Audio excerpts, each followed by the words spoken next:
Hey everybody, it's Jason Blaha here with Jason Blaha Strength and Fitness, and once again it is time for a GPP or General Physical Preparedness workout. But a quick reminder, if you guys will please click like and drop me a comment down below. I'd appreciate it so much. Thank you. Let's get over to this. Basically did 3 exercises plus a set of band press downs. All right, so I decided to work the weighted carries back in today because quite frankly I need the grip training.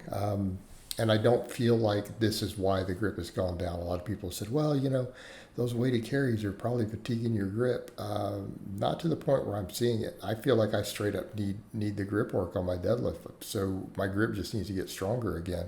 So I need to be doing, if anything, more grip type stuff. So again, I want to work the weighted carries back in here. Plus it works the shoulders, other stuff. So again, it's just good for my overall conditioning. So I decided to do 3 rounds of these, fairly short breaks because again, these nice, decently long little walks with it will help my grip, helps my traps, helps my upper back. But yeah, I mean, if anything, I feel like, with my overall lifting, I need my grip to come back up. Like there's no reason for my grip to be a limit on my deadlift with where I'm at. I'm nowhere near the strongest I've been in the past. So again, need to do the grip work because my overall training volumes are quite low. I think it is more the opposite of because my actual lifting volume is on the lower end. I'm just pushing a lot of intensity. My grip may be just simply getting neglected. So I feel like stuff like this will help. So I'm gonna work with it a little bit. So again, this is why I got to be careful when I read comments or listen to friends and other people who chime in. My own experience as a coach tells me no, I'm simply just not getting enough grip work. All right. Because again, my overall training volumes are on the lower end. So I've got to bridge that gap with the GPP. All right, and so that being said, doing the weighted carries, really good idea. So I did 3 rounds of these. And again, weather permitting, I want to do GPP 3 days a week. Again, as long as the weather permits, doing all of it fasted.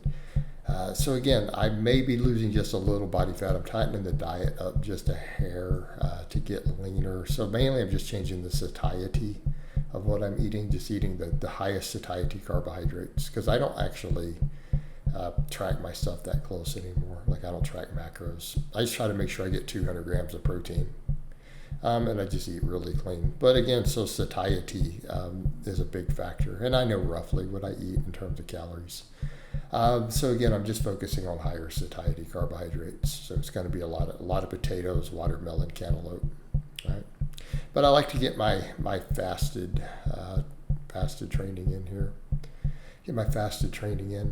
So again, I need to do the conditioning on the off days because again, and the reason I'm focusing on this a little more instead of the running for just a bit, I want the body recomposition benefits. Running ends up just burning through some calories, and yes, that can help with overall fitness and weight loss, but it's also not having any sort of training carry over to my lifting directly. And I'll eventually push the running hard again. I like to do this stuff in phases because I do rather enjoy running.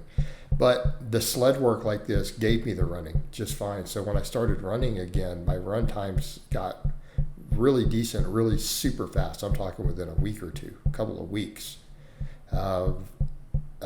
Just because I do this other conditioning work. So it just keeps you in shape. And that was interesting. I know some other coaches who've done the same. They're like, man, they like to go do some 5Ks. They'll just peak for them a little bit. And they're like, I don't do that much sometimes. Other times they're like, all the GPP keeps them there. So more or less the same principle here. So I did 2 rounds of the sleds today. And I did more focus on the throws today. So I really wanted to do lots of my med ball throws also. Because I feel like for me, I get a lot of shoulder benefits out of this, right? In addition to the full body power. So we ended up doing 3 rounds of weighted carries, 2 rounds of the sled sprints, and then I did like 6 sets of these. So I just did 5s with it. So again, I have about the heaviest med ball that's out there. You don't not really see any. So for those who are curious, it's talking about with weight on it or getting more or lighter or more explosive. Well, I'm using actually a very heavy med ball. Right, very, very heavy. I'm on the heavier end. Like as in most companies don't make anything heavier than this because it's a 30-pounder. So, and it's the biggest one Titan makes when I bought it. I just bought the biggest one they had. I'm like, might as well, right? Not saying I wouldn't like to have a collection of med balls, but I just went for the heavy one. So I feel like fives for me works really well, and I just throw it and then step out from under it. So I did 6 sets of 5 with it, and then I finished up with 1 set of band press downs, right, just for the triceps, which made my triceps cramp like crazy. And so I'm limiting a lot of that, like even the bands, like just a set, 1 set here or there, just get the blood flow to it, keep the tendons healthy. But I am focusing a little more on the triceps for my benching, because I can tell all my rep sets on the benching is really limited. Like I'm wanting to hit 225 for 20 reps. I keep getting 19. I've got 19 twice now. I've got 18 like 2 or 3 times. My triceps are just simply running out of lockout power right at the end. And I know that for me that will carry over to my max bench over time. Like I still do a lot of even my heaviest sets. I do like 315, 325. So I'm not doing, not maxing at the moment, but I like to do that back off work because I just want to build the muscles. But even the 315 and 325 sets are heavy enough to give a carryover. I'm sure my max will be pretty decent if I go test it right now. Right? It'll be pretty decent. Minimum 350, if not more. So all good. So I just want to keep doing that to build it up. And I feel like the same thing, because I do the benching as my main chest exercise, my chest will just continue to grow off that as long as the bench improves. So I'm working triceps more for that. But again, I hit a PR yesterday on my tricep stuff, right? Hit a PR, so my triceps have gotten progressively stronger this year. Right, in terms of smaller isolation type movements, my triceps are probably the strongest they've been, on this channel.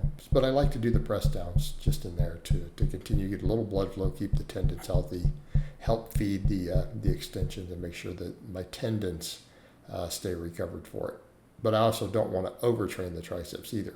But we don't. So we do need to keep in mind I'm only doing, the benching, and then I do 1 set of extensions, like all out set of extensions. So the volumes are still fairly moderated. I can get away with the press downs in terms of recovery. But that's pretty much what I did today, guys. So I did the 6 sets of med ball throws, and then I did a set of band press downs, and we called it a day. So I hope it's been informative, and I'll talk to you guys and gals next time.